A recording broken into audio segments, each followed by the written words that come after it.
Huomenta, terveisiä Helsingistä K-latauksen latauspisteeltä tästä Mustasta Pekasta. Ja mä oon lataamassa täällä autoa. Mä lähden seuraavaksi ajamaan parisataa kilsaa tonne Huittisten V3 Superchargerille. Tämän päivän ohjelma on aika yksinkertainen. Mä lataan sähköä sen verran, että mä pääsen nipin perille. Nyt ajotietokoneen mukaan perillä olisi noin 6% sähköä. Mä ajan sinne, katsotaan miten paljon Teslan oma laturi antaa jerkkua autoon.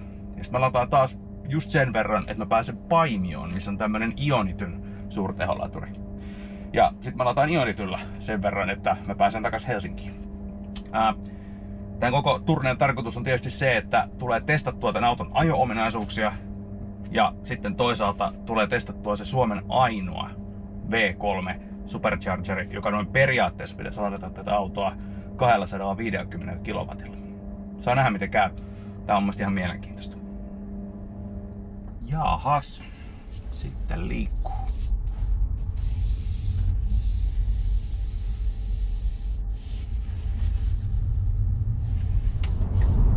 Tää Model 3 on mun mielestä tosi sopivan kokoinen auto. Tää ei ole liian iso, toisaalta tää on just sen kokoinen, että tänne mahtuisi ainakin meidän perheen kamat suunnilleen ihan hyvin sisään. Tää on nelivetonen, tää on todella tehokas, mutta tää on kuitenkin aika kallis. Tän auton hinnalla sais ihan hyvin varustellun ID3 tai ID4 tai Skoda Enyaqin tai varmaan aika monia muitakin autoja. Ja mun mielestä tosi kiinnostavaa, miten Tesla on onnistunut rakentamaan sen brändinsä sellaiseksi, että tää on todella houkutteleva ja kiinnostava auto. Mä en ole ihan varma, tarjoako Tesla vastinetta sille hinnalleen, mitä tälläkin autolla on aika paljon.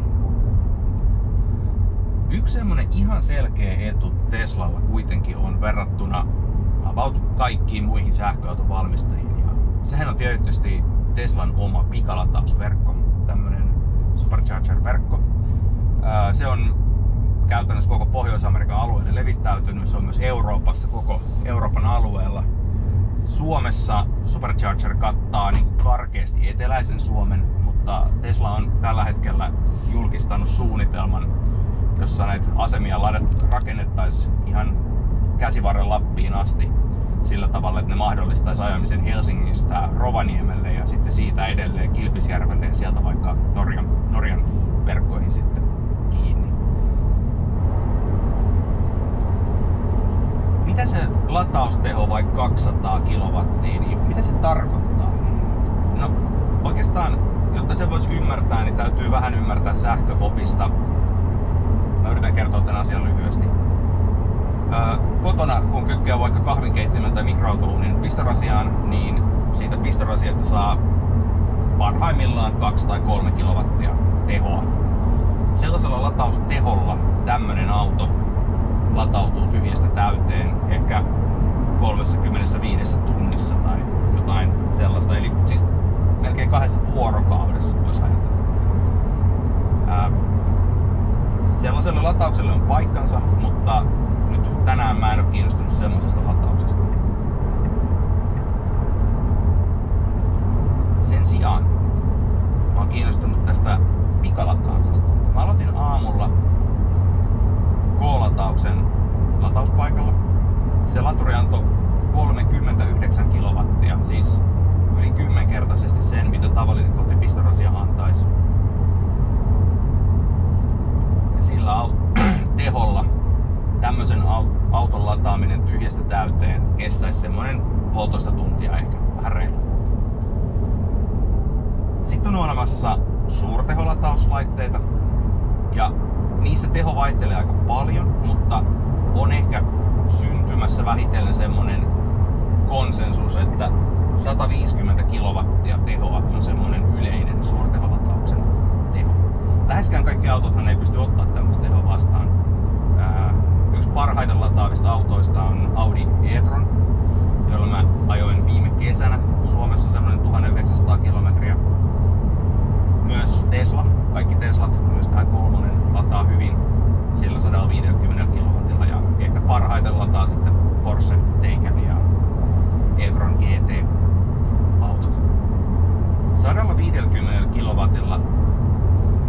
tämmönen auto latautuu melkein täyteen, ehkä 20 minuutissa tai 30 minuutissa. Se lataustehohan romahtaa loppua kohden paljon pienemmäksi. 150 kW saavutetaan 400 voltin järjestelmällä. Tämä Model 3 on 400 voltin järjestelmää hyödyntävä auto, niin kuin melkein kaikki muutkin autot on. Ja 400 voltilla voidaan standardin mukaan ladata 500 ampeerilla, mikä siis johtaa 200 kilowatin lataustehoa. Nyt Tesla on kuitenkin laajentanut tätä omaa standardiaan siten, että he nostaa latausvirran tonne noin 700 ampeerin tienoille, ehkä vähän ylikin. Ja tää johtaa siihen, että Teslan omilla pikalatureilla tämä auto voi ladata 250 kilowatilla. Ei kovin kauaa, vaan siitä ihan latauksen aluksi, mutta kuitenkin huipputeho on todella kova, 250 kilowattia. No, Ionity-laitteet, eli Ionityn suurteholatausasemat, ne antaa maksimissaan standardin mukaisen 500 ampeerin virtaa, mutta ne osaa ladata uudella tuplasti korkeammalla jännitteellä, eli 800 voltin jännitteellä. Ja näitä 800 voltin autoja on tällä hetkellä tosi vähän markkinoilla. Oikeastaan ihan silleen kaupasta ulos ajettavissa on tällä hetkellä Porsche Taycan. Voi olla, että Audi e-tron on just tulossa kauppoihin. Ja aivan erityisen kiinnostava auto on tietysti Hyundai Ioniq 5, joka tulee ajoon varmaan tänä kesänä tai tuossa syksystä. Se on kiinnostava auto ja sekin hyödyntää tätä uutta 800 voltin järjestelmää. Ionity-asemalla Porsche Taycan kuski voi siis ladata 800 voltilla ja maksimissaan 500 ampeerilla, joka tietystikin johtaa sitten 400 kilowatin tämmöiseen nimelliseen lataustehoon, mutta käytännössä se latausteho rajautuu 350 kilowattiin siinä latauslaitteen päädyssä ja auto pystyy ottamaan ihan maksimissaan noin 270 kilowattia. Ja nämä kaikki tämmöiset jännitteet ja virrat ja tehot kuulostaa ehkä vähän komplekseilta ja mä niin kuin myönnän, että ne sitä onkin. Auto oli sitä mieltä, että mä en aja sitä. Kyllä mä omasta mielestäni sitä ajoin. Sitten mä käyn Turun moottoritiellä. Eli tosiaan niin kuin sanottu, niin nämä jännitteet ja virrat ja tehot voi tuntua vähän hankalilta ja tavallaan ne sitä niin kuin onkin. Mutta tavallinen autoilija voi tavallaan niin kuin lähestyä tätä asiaa kahdesta suunnasta. Voi ajatella yksinkertaisesti niin, että mitä isompi latauslaite, sitä enemmän se antaa tehoa. Ja sitten se on vähän olosuhteista autosta ja muusta kiinni, että kuinka paljon sitä tehoa sieltä oikeasti tulee. Ja sitten voi, jos innostusta ja kiinnostusta ja mielenkiintoa riittää, niin voi lähteä oikeasti tutkimaan näitä jännitteitä ja virtoja. Monet latauslaitteet itse asiassa kertoo ihan sen latauslaitteen näytöllä, että mikä se jännite on tai se virta, paljon se teho on. Ja ehkä semmoista pientä harrastuneisuutta voi niinku harjoittaa. Reissu on edennyt ihan mukavasti. Täällä on mahtava hyvät ajokelit. Ja ei juuri pahemmin liikennettä, aika rauhassa on saanut mennä. Nythän tässä kävi sit sillä tavalla, että tarkoitus oli ladata virtaa sen verran, että just päästä perille ja taisin jutella kameralle tai jotain muuta valmistelua tehdä siinä sen verran antaumuksella, että nyt näyttäisi siltä, että perille tultaessa akku olisi 18% varauksessa. Se on kyllä vähän liikaa. Eli tässä käy varmaan nyt silleen, että kun päästään sinne Huittisiin, niin mä rupean vetää jotain kunniakierrosta vähän jostain maisemareitin kautta ihan vaan, että saa akku vähän tyhjemmäksi. Siitä ei oikein saa kunnon lataustehoja irti, jos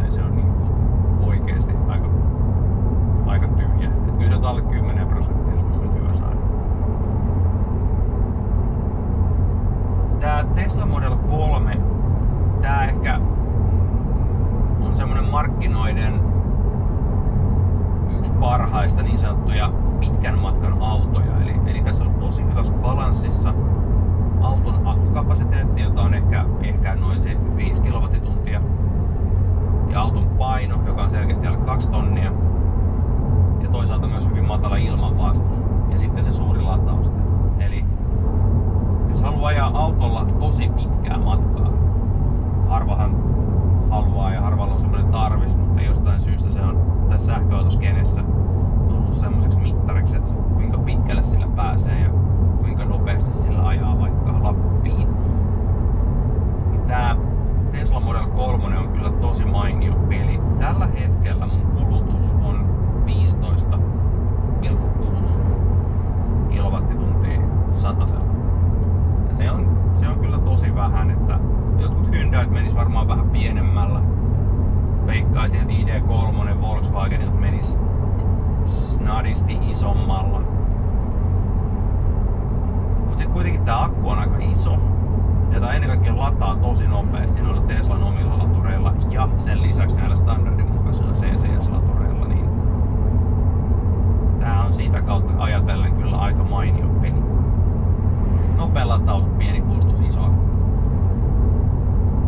No sitten toisaalta tässä autossa on aika hassu, mun mielestä nämä penkit tietyllä tavalla reisitukea ei juurikaan ole. Saksalaisia ajanut, on ehkä tottunut vähän parempaan. Tässä on rengasmelua mun mielestä aika paljon. Ja tää tämmönen autopilotti, kuulitte ton äänen, mä nykäsin 2 kertaa vinkseä alaspäin, niin se on ihan kiva.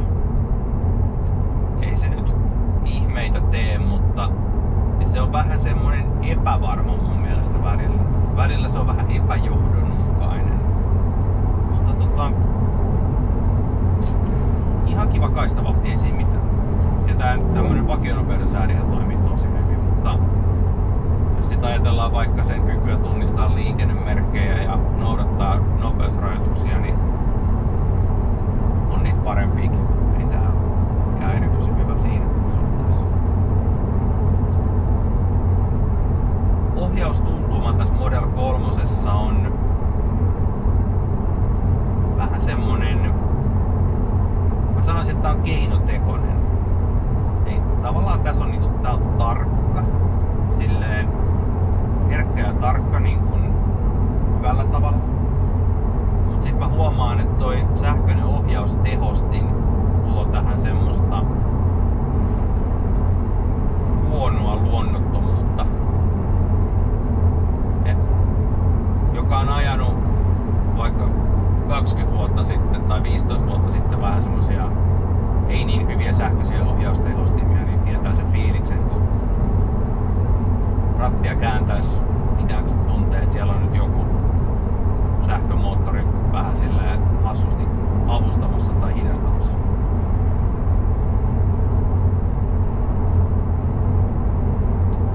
Jahas, pitäisiköhän ohittaa näkymppialla nopeusrajoituksia. Ei mennä nyt tohon, siellä on vastaantulija tulossa. Ja näköjään ohituskieltokin on.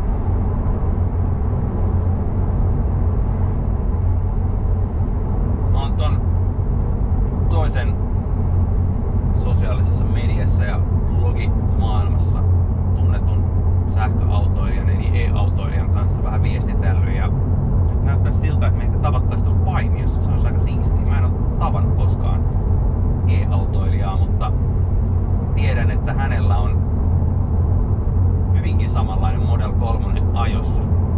Taitaa olla väriä myöten sama Model 3.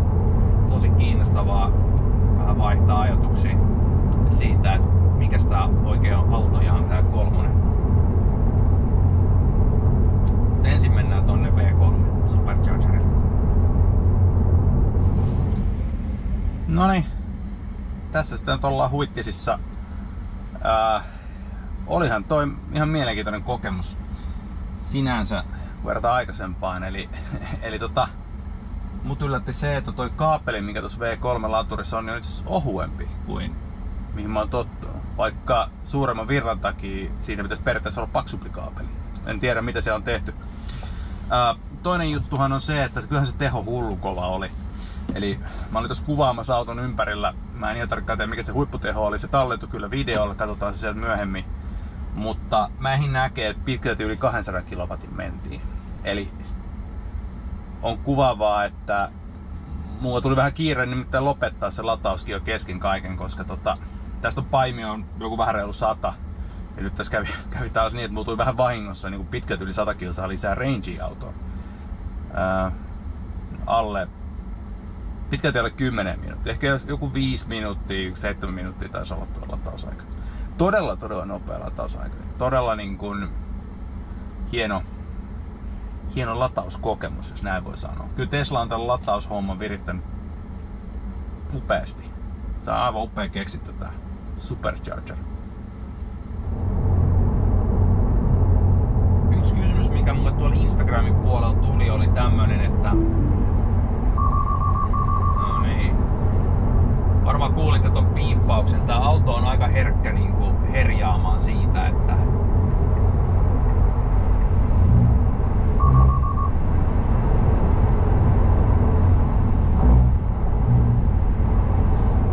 varmaan kuulitte ton piippauksen tossa hetki sitten. Tää auto on aika herkkä huomauttamaan siitä, että jos auto luulee, että ollaan ajamassa pois kaistalta tai jos auto ajattelee, että se ei ole niinku kuskin hallinnassa. Sinänsä siis hyvä. Ei mua haittaa se, että mulle välillä vähän hälytellään. Tossa kävi muutama 10 kilometriä sitten esimerkiksi semmonen tilanne, että vastaan tulevalla kaistalla oli pyöräilijä, joka tuli siis kohti. Ja se tie oli aika kapea siinä kohtaa ja sattui olemaan mäki.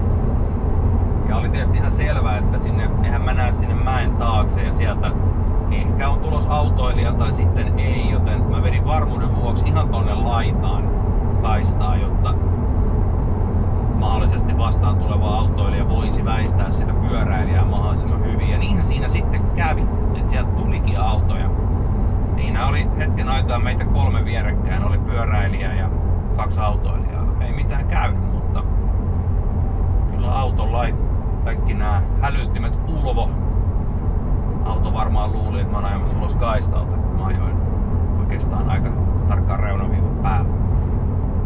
En oo muilla autovalmistajilla törmännyt tämmöiseen varoitukseen. Tää autohan on siitä tosi hyvä mun mielestä, että tässä on keskikonsolin kautta suurin osa näistä asioista voi säätää. Eli esimerkiksi tämmönen kaistalta poistumishälytin, mistä nyt puhun, niin sen voi kytkeä pois päältä. Siis eihän sitä tarvitse kuunnella, jos ei sitä halua kuunnella. Mut mä tykkään semmosesta automatiikasta, joka toisaalta antaa kuskille tilaa toimia, mut sit toisaalta varoittaa kuskia, jos se kokee, että kuski tekee jotain tyhmää. Mä oon viimeksi ajanut tätä Tesla Model 3 2 vuotta sitten, eli silloinhan tää auto oli aika uusi. Ja nythän tää auto ei kovatavaran osalta ole juurikaan muuttunut. Eli semmonen oleellinen ero on ehkä toi peräluukku, se toimii nyt sähkökäyttöisesti. Ja on tässä nyt varmaan akustus ja kaikessa jotain pientä säätöä tullut, mutta se nyt on semmonen iso juttu. Sitten toinen semmonen homma, mikä näissä uusissa Model 3 rupeaa tulee, on noin ajovalot. Nehän Tesla oli yleisesti ottaen hirveän hyviä ajovaloja. Nyt Tesla on ruvennut tuomaan tämmösiä LED-matriisisysteemejä tonne auton keulaan valoiksi. Mut se mikä tässä 2 vuodessa on muuttunut, on tietysti tää keskikonsoli ja sen ohjelmistot. Ja autohan tarkkailee ympäristöä kameroilla ja kamerapohjaisesti tää auto tekee esimerkiksi vastaan tulevien autojen, edellä ajavien autojen, ympärillä olevien muiden liikenneosapuolien, kuten jalankulkijoiden, pyöräilijöiden havainnointia ja piirtää niitä tähän keskikonsoliin semmoiselle epäselväksi, että mikä se hyöty siitä on. Sen tuntuu olevan aika epävarmaa ja ei kovin järjestelmällistä se kohteiden piirtely. Eikä mä sit ihan tarkkaan tiedä, mitä mä sillä tiedolla teen. Se mikä tässä on itse asiassa aika makea, mistä mä oon oppinut tykkäämään, on toi liikennevalotunnistus. Eli tää auto on itse asiassa aika hyvä siinä, että kun mä tuun risteykseen, siis valo-ohjattuun risteykseen, niin tää näkee aika hyvin, että mikä niistä valoista on mulle, mikä ehkä tää ei näytä mitään jalankulkijoiden tai muiden autoilijoiden liikennevaloja, vaan tää ymmärtää hyvin, että mikä on mun liikennevalo.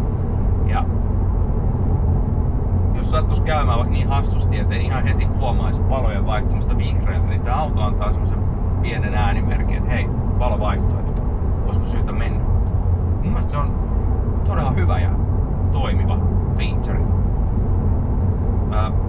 Tässä on myös semmonen näihin autonomisen ajamisen avustimen toimintoihin liittyvä juttuloinen, että voisi periaatteessa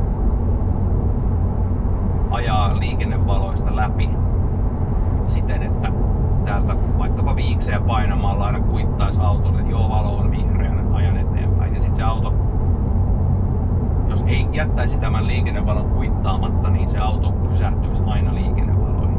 Et esimerkiksi Helsingissä, kun mä ajan vaikka Mannerheimin tietä, niin munhan pitäisi periaatteessa niin kuin joka valoihin tultaessa, jos ne oli vihreänä, niin painaa tuolta. Että joo, mennään vaan, muuten auto aina pysähtyisi. Ja ei ole ehkä hirveän käytännöllinen juttu. En kokeilin sitä muutaman tunnin ajan, mutta en lämmennyt sille. No mitäs tosta reissusta nyt sit jäi käteen? No se ainakin tuli selväksi, että toi Tesla Supercharger V3 on todella kiinnostava laite. Se oli varmatoiminen, helppo, suunnattoman tehokas, pitkälti yli 200 kilowattia huipputehot. Todella kiinnostava. Se tavallaan niin kuin avaa semmoisen ikkunan, että 200-300 kilometrin akkukantama latautuu suunnilleen siinä ajassa, kun ehtii käydä vessassa. Eli niin kuin aikaisemmin pikalatauksen yhteydessä on vaikka syöty lounas, niin tavallaan se aikakehys siitä lounaasta lyhentyy kahvitauon kautta suunnilleen vessataukoon. Ja sehän tietysti tekee niin kuin matkustamisesta aika erilaista. Ionity puolestaan, no ihan sama, eli lataa suurella teholla. Ei päässyt ihan niin samoihin tehoihin kuin V3 Superchargeri. Ionity meni siihen vähän 180 kW paremmalle puolelle. Ionityssä se keskeinen ongelma oli tietysti se, että se lataus ei meinannut lähteä käyntiin. Mulla oli K-latauksen lätkä, joka ainakin aikaisemmin on toiminut, ainakin Lahden Ionity-tolpilla on toiminut. Syystä tai toisesta lataus ei sillä lähtenyt käyntiin. Koska mulla oli Instalive käynnissä mun kännykäs, mä en voinut käyttää mun kännykkää sen latauksen käynnistämiseksi. Onneksi paikalla oli e-autoilija Sari, joka sitten omasta puhelimestaan käynnisti sen latauksen. Lopulta siis Ionity toimi kuitenkin aivan hyvin, kunhan se vaan saatiin eka käyntiin sen lataus. Ehkä mä opin tänään semmosen jutun, että suurteholataus on niinku todellakin eri asia kuin pikalataus semmoisena kuin me se ymmärretään. Ja kyllä mä opin senkin, että on tuo käyttäjäystävällisyyden puolella vielä vähän tehtävää nämä toimijoille. Kiitokset kun katoit ja seuraavalla videolla tavataan. Moro!